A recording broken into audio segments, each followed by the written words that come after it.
நீ முதல்ல ஒரு வீட்டை வாங்கு, அப்பதான் 4 பேர் நம்மளை மதிப்பாங்கன்னு சொல்லி இருக்கிற பணத்தை எல்லாம் போட்டு இனிஷியல் பேமெண்ட் காட்ட வச்சு ஒரு வீட்டை வாங்க வச்சுட்டாங்க.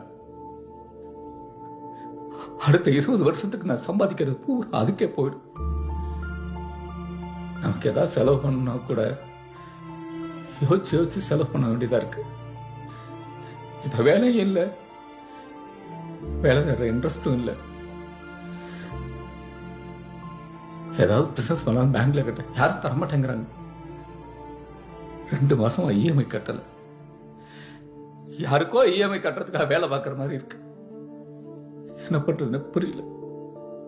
ஒருவேளை இதுதான் நம்ம லைஃப் அப்படின்னு எடுத்துக்கிட்டு அடாப்ட் பண்ணிக்கிட்டு கிடைக்கிற வேலைக்கெல்லாம் போய் மாசம் மாசம் இஎம்ஐ கட்டி இருக்கிற வாழ்க்கை வாழ்ந்து முடிச்சுறதா, இல்ல எது நடந்தாலும் பரவாயில்ல நம்ம நினைச்சபடிதான் வாழணும் வாழ்ந்துட்டு போறதா? எந்த பக்கம் வரும்? இருட்டுல கண்ணு கட்டி காட்டுல விட்ட மாதிரி.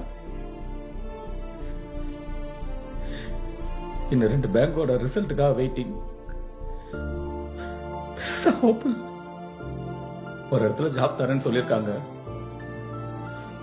உன்னை வாங்கின சேலரி விட கம்மி தான். வேற வழி இல்லைன்னா ஜாயின் பண்ணி தானே ஆகணும்.